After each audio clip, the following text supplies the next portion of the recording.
नमस्कार, स्वागत है आपका द फोर्थ स्टेट यूट्यूब मंच पर। मेरा नाम है Rovind Singh Shora. Reserve bank of India ने एक बड़ा फैसला किया है। आप लोग जब बैंक जाते हैं तो कई बार देखा गया है कि अगर कोई अकाउंट ओपन कराने के लिए जाता है तो उसको कई चीज़ें बताई जाती हैं कि आप एफडी कर दीजिए, आप इंश्योरेंस खरीद लीजिए, हेल्थ इंश्योरेंस ले लीजिए, लाइफ इंश्योरेंस ले लो। उसका ये बेनिफिट है या ये लेना ही पड़ेगा। अगर आप एफडी करा रहे हैं तो आपको ये इंश्योरेंस लेना पड़ेगा या फिर कोई और एडिशनल फीचर आपको बताई जाती है, वो लेना पड़ेगा। अब ये कई सारी चीज़ें हम लोग देखते हैं, बैंक वाले कई बार ज़बरदस्ती, जब ग्राहक को नहीं मालूम है तो ज़बरदस्ती कर देते हैं। तो उस पर एक बड़ा निर्णय लिया गया है। बड़ा निर्णय लिया है रिज़र्व बैंक ऑफ इंडिया। तो जो बड़ा फैसला है वो क्या है कि जो वित्तीय उत्पाद हैं, जो ये प्रोडक्ट्स दिए जाते हैं, उनकी सेवाओं की मिस सेलिंग जिसको बोलते हैं, गलत बिक्री, मिस सेलिंग, उसको रोकने के लिए सख्त नियम जारी किए हैं। अब बैंक अपने कर्मचारियों के लिए ऐसा इंसेंटिव ढांचा नहीं बना पाएंगे जो उन्हें उन्हें आक्रामक बिक्री के लिए उकसाता है। अब ये क्यों किया है? आप जानते हैं कि वो इंसेंटिव से जोड़ देते हैं बैंक बैंक वो के कर्मचारियों के लिए कि अगर आप 10 अकाउंट्स खोलते हैं अपने बैंक में और 10 आप इंश्योरेंस की स्कीम्स बेच देते हैं तो आपको इसका बेनिफिट मिलेगा। इस तरह से कर देते हैं। तो फिर वो कई बार देखा गया है कि ग्राहकों को झूठ बोलते हैं, गलत जानकारियां देते हैं, उनसे शर्तें पाते हैं, और कई ग्राहक जो इस झमेले में फंस जाते हैं, उनके साथ दिक्कत होती है।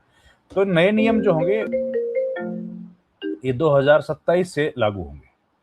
आगे ने एक बार प्रिंसिपल प्रिंसिपल्ड और माध्यम एक तटस्थ दृष्टिकोण अपनाया है। इसका मतलब है कि बेचने का जरिया चाहे जो भी हो, नियम सब पर लागू।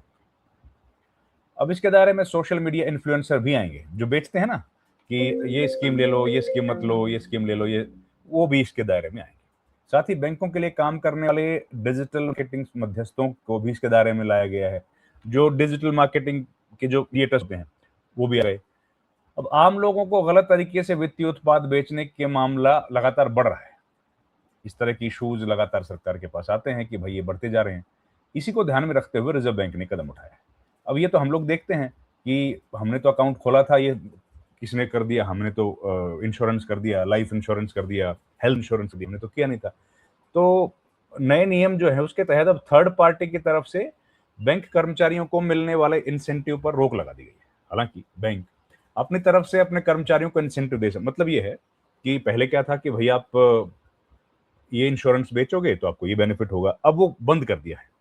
कह दिया है कि अपनी तरफ से आप चाहे जो मर्जी दे दो, बैंक अपनी तरफ से जो भी दे दे, लेकिन इंश्योरेंस बेचने से या कोई एफडी बेचने से या कोई इन्वेस्टमेंट की स्कीम बेचने से या कोई लोन बेचने से, अब उसकी वजह से आपको इंसेंटिव, उसको इंसेंटिव से लिंक नहीं कर पाएगा बैंक। ये बोल दिया गया। तो महत्वपूर्ण है ये। आरबीआई का इसका जो मुख्य मकसद है वो ये है कि भाई इंसेंटिव के लालच में आकर कर्मचारी ग्राहकों को गलत सामान बेचते थे, जो प्रोडक्ट्स बेचते थे वो तो गलत था। वे ग्राहकों पर किसी तरह का दबाव ना बनाएं। कई बार आपको भी फोन आते होंगे कि मैं फला बैंक से बोल रहा हूँ, फला फला, वो बैंक का बेनिफिट उठाते हैं कि उस बैंक की उस ब्रांच से मैं बोल रहा हूँ। आपको लगता है कि उस बैंक का व्यक्ति है, लेकिन वो कई बार थर्ड पार्टी होता है। ऐसा कई बार देखा गया है। ग्राहकों पर उन हम ग्राहकों को लगता है कि बैंक से अगर बोल रहा है तो बैंक का ही व्यक्ति है, जबकि है नहीं।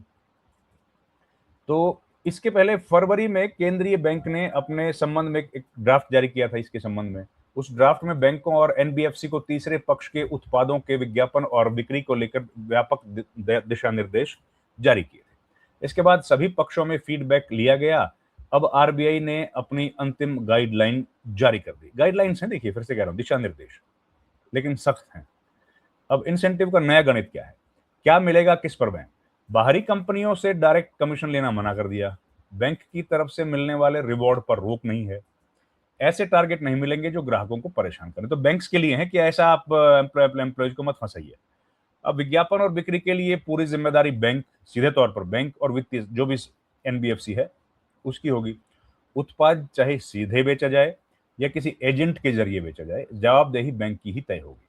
बैंक अपनी जिम्मेदारी से भाग नहीं सकता है। ऐसा नहीं कह बैंक नहीं कह सकता कि जी हमारा नहीं है ये तो हमारे बैंक की ब्रांच से किया था, हम लोग रिस्पॉन्सिबल नहीं है। उन लोगों को जिम्मेदार माना गया है।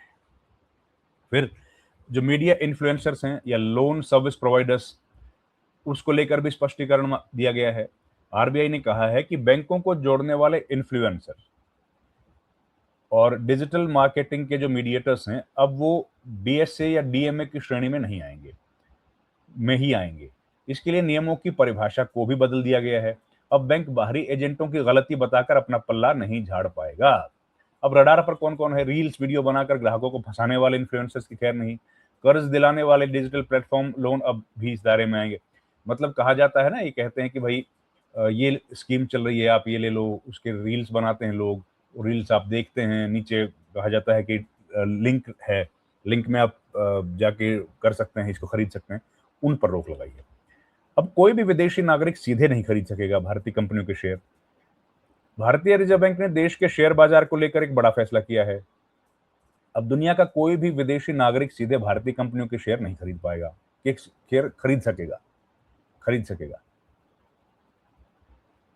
अभी तक यह सुविधा सिर्फ एनआरआईज और ओसीआई कार्ड धारकों के लिए मुख्य रूप से खुली थी। आरबीआई ने इस नए नियम को तुरंत प्रभाव से लागू कर दिया है। इसके तहत ऑथोराइज्ड डीलर्स बैंकों को विदेशी नागरिकों के लिए खास रुपया खाता खोलने की मंजूरी दे दी गई है।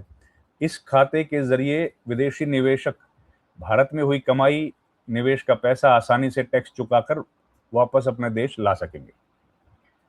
सरकार की ओर से विदेशी मुद्रा प्रबंधन नियमों के बदलाव किए जाने के बाद आरबीआई ने यह कदम उठाया है, जिससे विदेशी नागरिकों के लिए भारतीय शेयर बाजार में निवेश का रास्ता खुल गया है। पहले ये सुविधा नहीं थी। इस नई व्यवस्था के चलते विदेशी नागरिक सीधे विदेश से पैसा भेजकर अपने खातों के जरिए भारतीय शेयर बाजार में निवेश कर सकते हैं।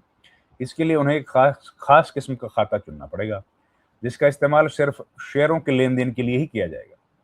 बाजार के जानकारों का ये कहना है कि बैंकों के इस नए चलन से विदेशी लोगों के लिए भारत में पैसा लगाना बेहद आसान, सुरक्षित और सुविधाजनक होगा। इस पर पूरी प्रक्रिया पर नजर रखने के लिए आरबीआई ने इंडिविजुअल फॉरेन इन्वेस्टर्स नाम की एक नई कैटेगरी बना दी है, ताकि बैंक नए इन विदेशी निवेशकों को हर खरीद बिक्री की रिपोर्ट रख सकें।